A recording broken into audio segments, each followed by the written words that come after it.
who here is actually aware of the additives inside our food? We find ourselves in the grocery store taking a look around, picking up a few things, maybe staying loyal to that company you love so much, but do you know what that company is actually putting inside of that item? Food additives are way more common than you may think. Over 60% of foods sold in American grocery stores contain food additives. It's from Andrew 2023. Even that item that is packaged to be more healthy or etc. may actually contain food additives. So it's time to turn that box around and take a deeper look inside what's in the food that you're then putting inside of you. But what are food additives? I can't talk about this issue until we have a clear understanding of what that means to be a food additive. According to the CDC, any substance added to food that in turn purposefully affects the characteristics in a food is considered a food additive. Now, if we want to go down the list of every food additive, we would be here forever.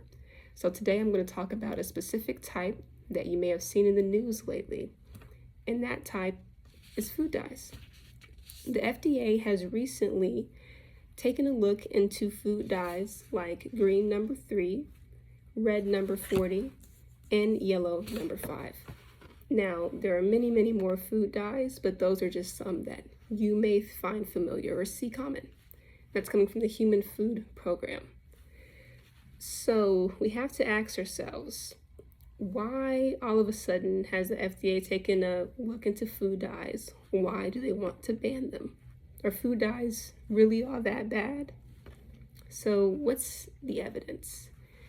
The FDA has recently banned red dye number 3 as it has been found to contain tumors, to cause tumors in male rats, and that's coming from Thomi. As adults, we have the mental capability and understanding to decide whether we want to take that chance. But there's a demographic here that does not have that capability or understanding. And that demographic that I want to talk about today is children. There have been many studies that show food dyes cause respiratory problems, allergenic issues, or even behavioral changes in children. So what do we do about that? It's not something that we can just ignore.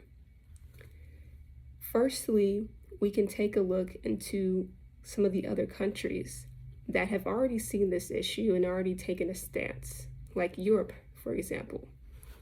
There are certain food companies here in America, like Skittles, for example, that do not put all of the food dyes in their item in Europe as they do here in America because they're banned. There is a world where these harmful food dyes do not have to exist.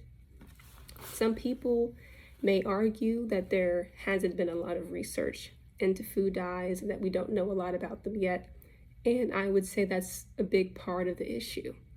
Until we are certain that all of these food dyes are safe, it's safer to assume that they're not. There are natural replacements that can be used.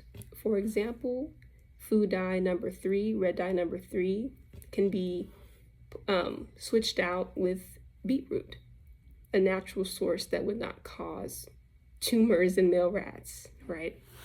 So as a consumers, we have to take charge in this issue. Without us, these food corporations would not exist. They need our money to survive. And in closing, we have the power to decide what is in our food, whether we may realize it or not.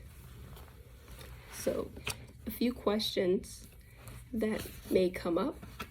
If food additives are regulated, why should we be worried? The FDA does regulate food additives, but as companies have continued to further innovate their items, their products, and what's inside of them, the FDA has not innovated their way of regulating them. There is a lack of research and there's a lack of understanding, and that can be very, very dangerous. Another question, are natural foods really that different from ones that are not? As I stated before, the word natural isn't a regulated word. It's something that people have their own understanding of when you hear the word natural, and you may think it's healthy and better for you, but it may indeed contain those food dyes. So to say whether natural foods are really that different, it's hard to say.